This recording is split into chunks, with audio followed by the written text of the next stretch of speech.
Niriza ku mikutu egy'enjawulo. Nange nsanyuse okujja okwogererako eri eggwanga ekisooka okutegeeza eggwanga nti ebirowoozo by'aba nakyemalira binafu nnyo era bito nnyo. Tebanaba na ku understandinga nti ensi ya evolvinga.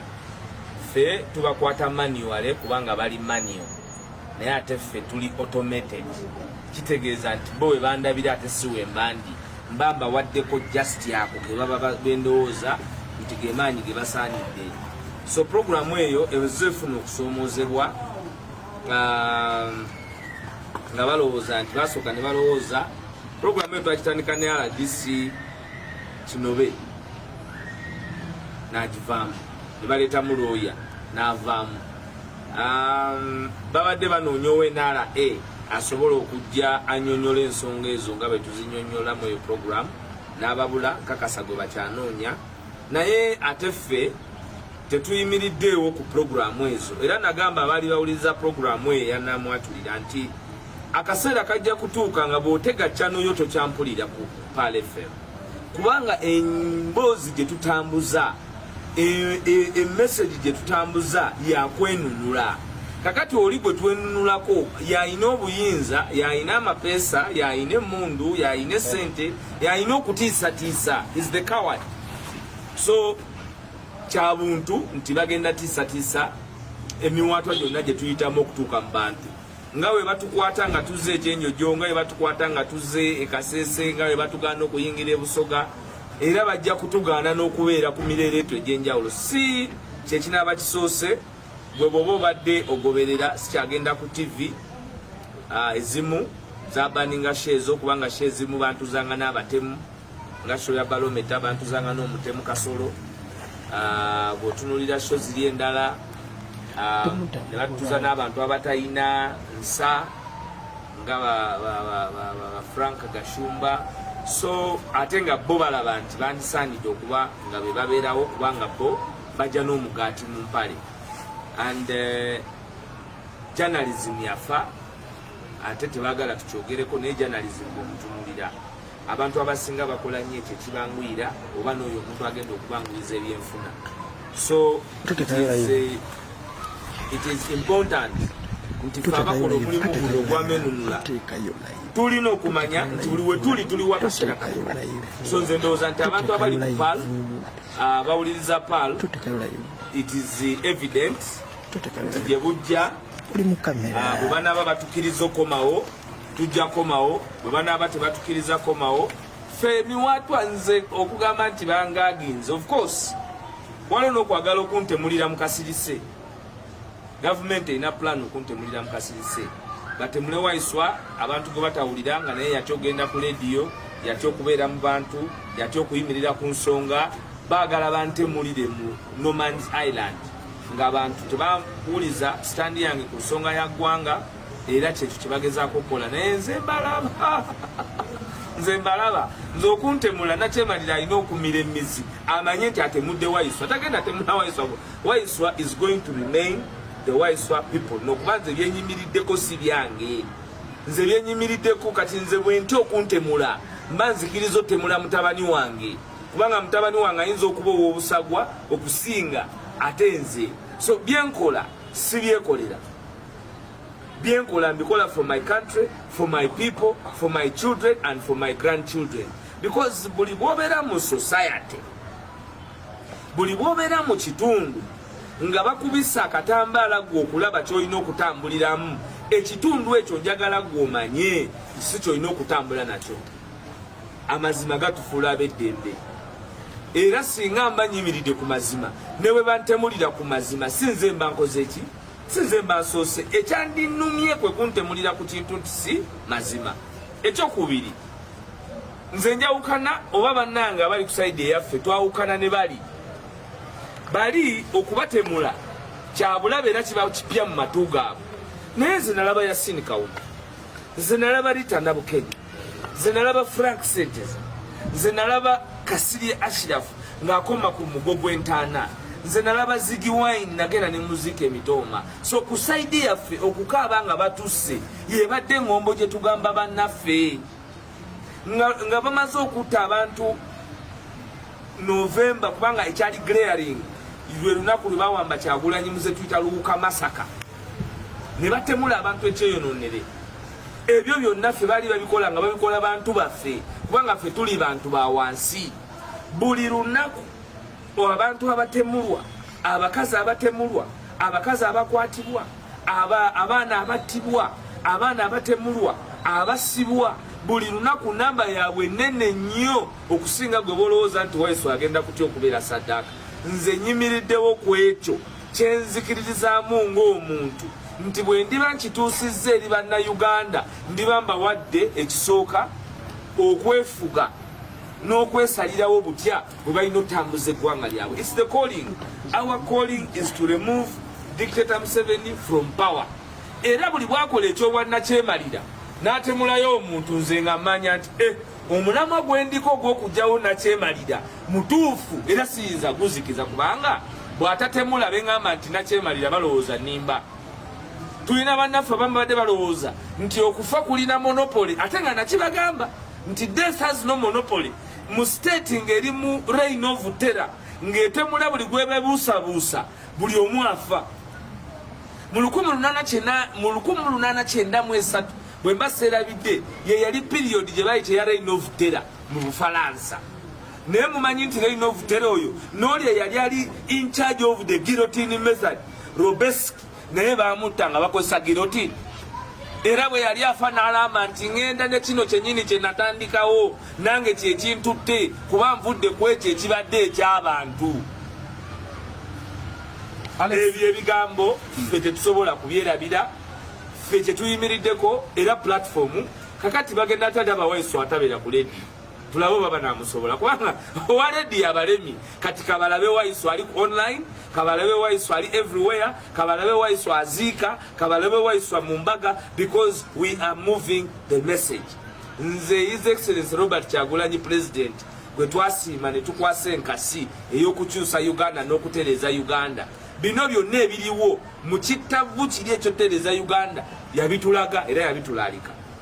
As a visionary leader, that is why tetuba scared nga bannaffe babobia nga babasibye, tetuba intimidated nga ba Olivia Lutaya bali muki mukomera, naye tubeera very much inspired nga abantu nga Basanya nga abantu nga Bamachete buli bwe bakoma mu makomera ag'amagye kubanga kati aha nze mba nfudde naye ate oli ali mukomera ly'amagye gwe basubjecting to human and to physical and mental torture. So olutalo lwe tuliko oli alowooza nti agenda kungaaginga nzitire mu kasirise ate kati mugenda kulaba Waiswa omulala. I'm gonna be their faces every day. Aleese Waiswa Mufumbiro, ekintu ky'okuyimiriza programu gy'obadde okola oba okugaana okugenda ku mativi ag'enjawulo kirina engeri gye kikukosezaamu n'abantu abadde bakuwuliriza kubanga programu ebadde ekolebwa ku Pal FM ebadde erabibwa abantu bangi nnyo bwenga Aleese Waiswa Mufumbiro kirina engeri gye kikukosezaamu n'abantu bo? Kitukosa kuba kisala speed kwe tuddukira ate obulimba bufuna omwaganya okutambula nga buli uncontested. Nze mbadde nkola debates nezisinga nzikola n'abantu abalala aba gavumenti. Yes, baba banafu ku mazima si mu maanyi kuba wabweru oyogera ne Dr. bali omunsi nga bweru emundu ezimukuuma inawo double cabin koloti bbiri naye amazima gwe wali goba nago kazindaalo ge gamunafuya naggwamu ensa naga nti nono omusajja omukulu naye yandibadde nga bw'atyo bw'atambula talinaawo nsa. So ffe tuyimiridde ku mazima. Yes, kijja tu affectinga naye nga bwe nkugambye ffe tuli bavubuka. Mubadde temundaba ku online kimala, mbadde sikola interview za online kimala, kati ate obudde babumpadde kitegeeza ngenda kuvangayo buli kiseera mpe obubaka. N'ekyokubiri mbadde siina active YouTube channel kubanga nali ndowooza YouTube channel kyaba blogger ate biri so inclined mu by'essente. Naye kaakati nayo YouTube channel tiimu yange emaze okutandika okugizimba era tujja kubanga ne programs ez'enjawulo ezitali limited ku eyo channel. Tugenda kubanga buli as we have been doing buli aweetaaga okuteeka obubaka ffe tugenda kubateekawo kubanga nze Kyagulanyi yaŋŋamba genda osaasaanye obubaka bwa menulula ga Uganda. Okay, Alex Waiswa Mufumbiro, bannayuganda balina endowooza ez'enjawulo oba entegera ey'enjawulo. Wiiki ewedde gye tukubye amabega olunaku olw'Essande twafiibwako omuntu omu abadde ayogera ennyo ku social media amanyiddwa nga Isma Olaxes. Bannayuganda bagenda kulowooza nti Alex Waiswa Mufumbiro yagobeddwa, yatidde ku kyabaddewo program bazi. Bannayuganda balina entegera ey'enjawulo, so twagala ku nfa ya Isma okyogereko toyinaamu kutya nti engeri gye mbadde njogera ennyo baana basajja bayinza okunsirisa nga basirisiza Isma oba kikyoyinza okwogera ku nfa ya Isma. Isma Olaxes. Inna lillahi wa inna lillahi raji'un. Njagala okusaasira famire ya Isma nalabye muzeeyi Kasajja Haji ne famire yonna omuntu bw'afa kiba kya nnaku kuba batalidda ate abatagenda kufuna mukisa kutereeza byamusobako. Kyoba olaba abasiraamu bagamba nti Allah amusonyiwe ebyamusobako. Njagala kugamba nti Allah Isma amusonyiwe ebyamusobako. But in the broader perspective, okutemula ekisooka Isma yatemuddwa, ekyokubiri yatemuddwa ababe kubanga enemundu erina monopole agiina ye NRA ate bebajja mu nkola bwetyo ey'okutemula. So tewalina kubaawo kubuusabuusa nti Isma atemuddwa ababe. Era ne Lubambensi bwe yabadde ayogera ku nsonga eno yagambye nti embizi zizzeemu kubanga embizi zino za identifyingibwa emyaka gye tumaze 37. Buli omuntu abadde atemulwa babadde baklassifying abantu abakoze ekyo nti ekikola kyabwe era obwongo bwabwe enneeyisa yaabwe entambuza yaabwe ya mbizi. Kitegeeza omuntu oyo abamanyi abantu abo baba bali identified. Ekyokubiri njagala abantu bamanye ffenna okufa ly'ekkubo, naye ofudde otya era ofiiridde ku ki? Isma abadde propagandist wa regime, naye nga tumanyi nti ye ng'omuntu propagandist wa regime naye amazima agamanyi, naye sente nga yeeteekako omuwendo era omuwendo ogwo nze ndowooza gwe gumusiza kuba omuwendo gwe yeeteekako si gwe gwali omuwendo gwe. Omuwendo ogw'ensimbi okuguwanyisiganya n'amazima mu bwannakyemalira oba ogenda kukomerera bwoti oyagala toyagala kuba nakyemalira akugulako amagezi go, akugulako omutwe gwo, akugulako okwetegeerera. Kati buli bw'odivyetinga n'ova mu kwetegeerera oba omuwendo gwe yakusuubira gwe yakuteekako alaba ng'ogutaataaganya ate toyinza muza mu negotiation. Kakati mukulu waffe bwe buzibu bwabaddemu. Ekyokubiri, deniability mu society mbi kye bayita escapism. Gwampuliriza nandaba ewammwe bw'obanga obwavu obulaba nga bulabika ne mu ttaka, kyamakulu nnyo obutalimba bantu nti oli bulungi n'otambula n'abangi abali obubi. Kubanga buli bwe musiga ekifaananyi nti National Resistance Army ekoledde bulungi bannayuganda nga naye neewammwe mulinayo obwetaavu obusinga naffe abamu mutumalamu amaanyi mu kiseera kyammwe eky'obudde obw'oluvannyuma. Tulina okukolerera okufa kwaffe nga tukolerera okufa kwaffe mu kuyimirira kw'ebyo ebintu ebiri alaali ng'ate by'abantu ye ubuntu. Naye gwe bw'oba olowooza ogenda kuyimirira ne nakyemalira, for him it is an island. Kasita abaako ne bawalabe naye ne mutabani we kiba kiwedde. Kati gwali eyo ne weesudiya nabagamba ate nzize mbagamba nti tosobola gwe kugamba nti oliwo NRA ng'ozze jjo.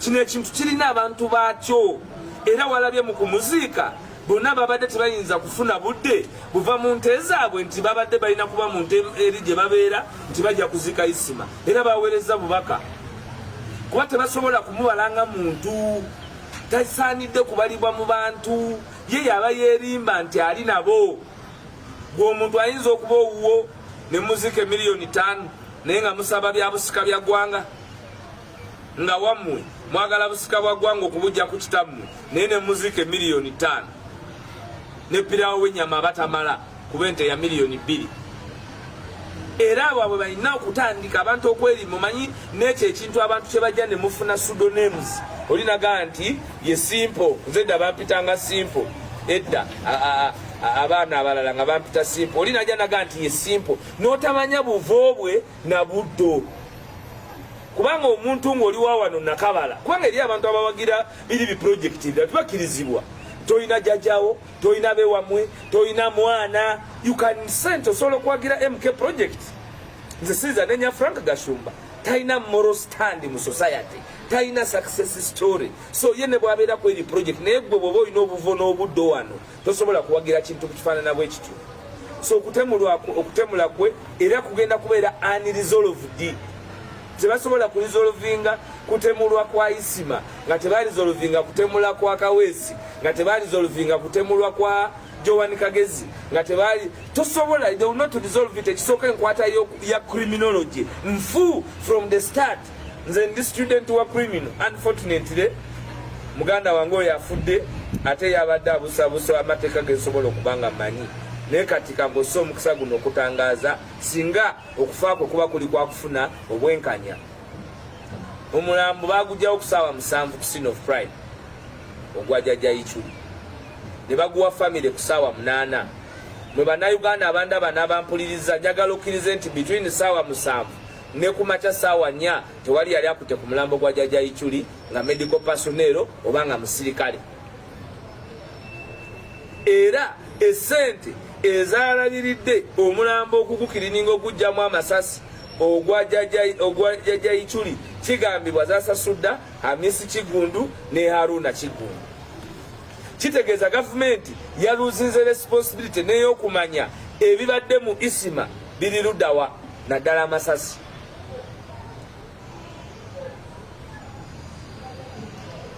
kubanga nze bw'oŋŋamba nti oli yazze na pisto n'amukuba amasasi 10 abiri n'agakuba mu luggi pisto ebana lawundi meka pisto magazine ebana amasasi lawundi meka bino nsanga nti sibimanyi njagala abalaba kugamba yono Waiswa kati ayamba ne bava ku scene of crime ngeri yona altered by them ba forensics abazze ne bakugamba nti ku ssaawa 8 omugenzi bamuddiza famire ye mbabuulira wano baba tebalina investigation name gye bagenda kukola leading to the final conclusion of that murder kuba mu ingredients of murder ezisooka ziri 2 mens rea ne actus reus mwabamanyi ebyokunoonyeza actus reus kyekyo ekikola ekyokukuba mens rea bwe bwongo omuntu yafuna ddi ekirowoozo nti nditemula Isma tebamutemudde nti ekirowoozo kyazze eggulu kubanga omuntu ateeka okuba yalina obudde okugenda okumanya wasula kamera okuzitwala okumanya nti amasanyalaze tegaliiwo n'okufuna exit plan ebyo bikolebwa muntu nga yatuula n'alowooza era ng'asobola okufumiitiriza ku nsonga so okusolvinga mada ye kigenda kubeera closest to impossible kubanga ekisooka bamutemudde tebayinza kwagala kubimanya tebabirinako kubanga Isma to them is a nobody kino kyetulwanira nga tugamba baganda baffe nti muli nabo naye si bannammwe ffe wano bwe tufa muffe ffenna tugwayo ng'ekibiina mwalabyeyo representative w'NRA yenna mu kuziika Isma naye nga badde abafiirira mwalabyeko era mwalabyeko representative yenna ava mu kibiina kya National Resistance Army nti aze kuziika kubanga eri nfunzi abamupakasi waabwe ayina waakoma kakati bo buli we beerimba n'eddaali n'obudaalidaali bwe baba wayera bwe bubassa kubanga bagenda ne bayingira mu kye bayita conflicting loyalty ali eno already tuli mu failed state ne munda mu nnyumba mulimu okayanira obusika gwewe bweru ng'obuyingira bajja kutemula. They will kill you because ky'oyingidde gwe tokimanyi. Mulimu discontent munda mu family gwe n'ojoyogerera ekyo ekyokubiri. When you are not pure with the people, you will always befall calamity. She will take it from you. He chose the wrong side. Isma chose the wrong side. Isma yali exposed abaddeko ebulaaya abaddeko buli wamu. He chose the wrong side. Ekyokubiri, he celebrated the wrong stories. Nga basse bannayuganda teyayogera bulungi nze bampita n'amwatulira. I speak what is on my mind. Naye abaamusse ku mukolo baabaddewo kubanga naye mwenyini abadde atulaganga disenti ntakkanya na Balamu. Naye Balamu okulaga nti okufa kubi ye yakulembedde okuziika kwe. Naye nga ye mwenyini mu kufa kwe yagamba Balamu is not a good person. Mu kufa kwe yagamba ntayinza kuwagira projekiti ya Muhoozi, tayinza kubaawo ng'awagira bya busika. Naye abaamuziise be bali babadde akayana nabo. Kubanga bwe bamala okumanya nti bakumazeemu konna koolinamu bakusigaza. Ebimu nno bandibikoze ng'abantu balina big families eziyinza okuyimirira nabo. Don't put your families on trial by being n'abantu kubanga Isma era abamuziise babadde ba people power. Aba wansi kitegeeza omuntu wa wansi kyekikulu mu bulamu bwaffe. Nze bwe nali nkula kitange yansomesanga ng'asomesa n'abantu abalala. Ne mubuuzanga nti naye lwaki bali obawa obudde bungi okubasomesa? Naga no, bwe musoma mwekka mulitawaanyizibwa bali olw'okuba bali batebasoma. Naye mwenna mba mwasoma, you will always be a family. You will always be brothers. We need to realize this as Uganda. Ffe abantu aba bulijjo nti olutabaalo luno lwe tuliko si lwa manyuwendo, si lwa kusaaga. Bulijjo tugamba abantu batutta nga Abaisima bennyini bagamba ntulimba ti Uganda zab. Today he is not with us. Nawe ali eyo babuloga bani buli we mubeera mu nsinga edobonkanye temubeera safe. Kino si kya Waiswa, si kya Kyagulanyi, si kyani. It is about all of us. Buli bwe tunaabeera mu nsi ng'edobonkanye, ng'ebyobufuzi bifaanana nga bwe bifaanana, nga tuli mu bwannakyemalira, nga mulimu wrong allocation of resources, ng'abakulembeze tebalina accountability, gwe ne boonaaba okinagguka nabo batawuwa wewe. Alex Waiswa Mufumbiro. So nze njagala okusasira family naye njagala okuwoninga abo abalowooza nti BNRA. Myaka 3 oba otya BNRA. Myaka 35 ogamba otya nti oli wa Museveni. Mwina emyaka 35. Tekisoboka. You are misguided. Bakozesa. Tetulina nguudo. Tetulina kyetulina. Ng'ogamba nti ng'okedde ku makya ogenda kuwagira General Museveni.